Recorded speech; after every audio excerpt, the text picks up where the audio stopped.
1773 का जो regulating act हुआ था, तो सर क्या उसमें कुछ ऐसी बातें थी कि जो ब्रिटिश ईस्ट इंडिया कंपनी थी वो अपना भारत में निजी व्यापार नहीं कर सकती थी? उसके जो सदस्य हैं, नमस्कार नमस्कार एंड जय हिंद मेरे साथियों। 1773 के रेगुलेटिंग एक्ट में जो एक दो बातें मैंने नहीं बताई थी, और वो कि ईस्ट इंडिया कंपनी के जो सदस्य हैं, जो कर्मचारी हैं, वो अपना निजी व्यापार नहीं कर सकते थे अब। ठीक है। और दूसरी बात क्या है कि भारतीयों से गिफ्ट नहीं ले सकते थे, ये चीज था। तो 1773 के रेगुलेटिंग एक्ट में इतना ही महत्वपूर्ण बिंदु है। उसके बाद 1784, तो आज मैं आप सभी को बताने वाला हूं 1784 के पिट्स इंडिया एक्ट के बारे में। तो एक्चुअली विलियम पिट एक नौजवान, एक नया प्रधानमंत्री बने, कहाँ के? ब्रिटेन के। अब चूंकि आपको बता चुका हूं ये कि एक कोर्ट ऑफ डायरेक्टर्स करके जो व्यापारिक मामले और राजनीतिक मामले सभी देखा करते थे, तो इनकी रिपोर्टिंग जाया करती थी 1773 से रेगुलर जा रही है ब्रिटेन में कि कैसे क्या व्यापार चल रहा है, राजनीतिक हस्तक्षेप भी है, तो कुछ समस्याएं तो नहीं है। तो इन समस्याओं के निवारण के लिए एक 1781 का एक्ट ऑफ सेटलमेंट बनाया गया था, लेकिन वो बहुत ज़्यादा उस पर दम दिलासा नहीं रही। तो फिर 1781 के एक्ट ऑफ सेटलमेंट को की जगह पे फिर 1784 पे, चूंकि ये 1780 में विलियम पिट जो है वो बने प्रधानमंत्री, कहाँ पर? ब्रिटेन में। और 1780 में ये सांसद बने थे। वहाँ के जो पार्लियामेंट है, ब्रिटेन पार्लियामेंट है, उसके सदस्य बने थे, है ना, वहाँ के सांसद बने। और 1783 में ये वहाँ के प्रधानमंत्री बने मेरे प्यारे साथियों, विलियम पिट। उन्हीं के नाम पर ये पिट्स इंडिया एक्ट कानून आया, उन्हीं के नाम पर आया। तो सबसे ये क्वेश्चन बन जाता है आपका यही। तो विलियम पिट वहाँ के प्रधानमंत्री थे, तो उन्होंने कहा कि नहीं भाई, 1781 का उन्होंने एक्ट ऑफ सेटलमेंट देखा और उससे भी वो संतुष्ट नहीं हुए। तो उन्होंने कहा 1783 पे जब वो प्रधानमंत्री बने तो 1784 पे पिट्स इंडिया एक्ट भेजा गया।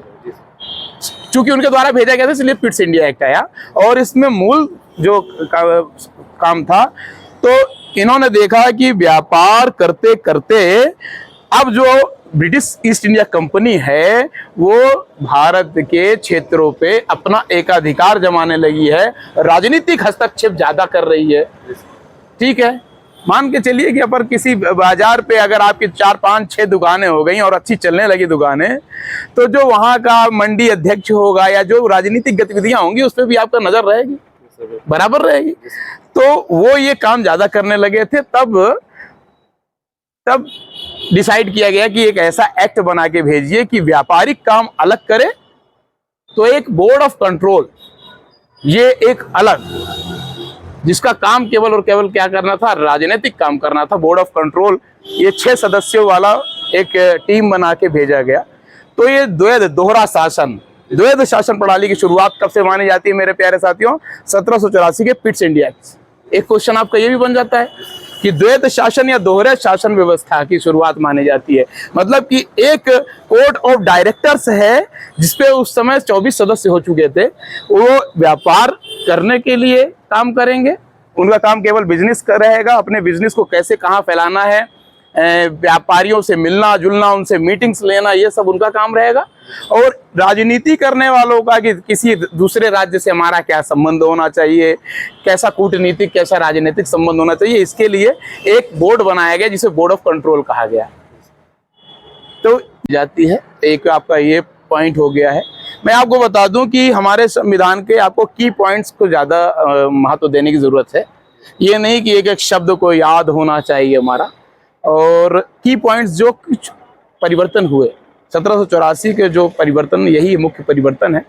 और आप सभी को बता दूं कि जो कोर्ट ऑफ डायरेक्टर्स था, जो व्यापारिक मामलों के लिए था, उस पर 24 सदस्य थे उस समय। और आपके जो बोर्ड ऑफ कंट्रोल थे, इस पे 6 सदस्य थे। लेकिन जो बोर्ड ऑफ कंट्रोल है ना, मेन कंट्रोल इसी का रहता था, समझ गए आप? तो जो गवर्नर जनरल भी हैं वो इसी पे चलते थे इसकी। और ये सभी, आपको ये भी बता दूं, ये जितने भी सदस्य हैं, इनकी जो पेमेंट है वो पेमेंट भी जो है भारतीय राजस्व से जाती थी। रिवेन्यू किसका लगता था? भारतीयों का लगता था। तो ये भी एक बात है।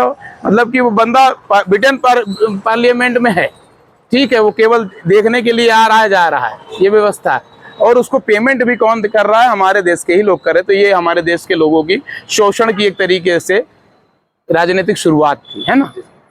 ठीक है दोस्तों, मेरे प्यारे प्यारे साथियों, तो ये पिट्स इंडिया एक्ट है और मैं बता रहा हूँ संविधान, और संविधान में जानना है हमको सबसे पहले इसका ऐतिहासिक ढांचा, और इस ढांचे की शुरुआत हो चुकी है, और वो ढांचे की शुरुआत होती है 1773 के रेगुलेटिंग एक्ट से। तो प्लीज़ वीडियो पे बने रहिए और ऐसे ही चैनल पे बने रहकर हर वीडियो को देखते रहिएगा, और इस वीडियो को खूब शेयर कीजिए, और सरल से सरल तरीके से आपको मैं संविधान बताऊंगा। तो ठीक है मेरे प्यारे साथियों, जय हिंद।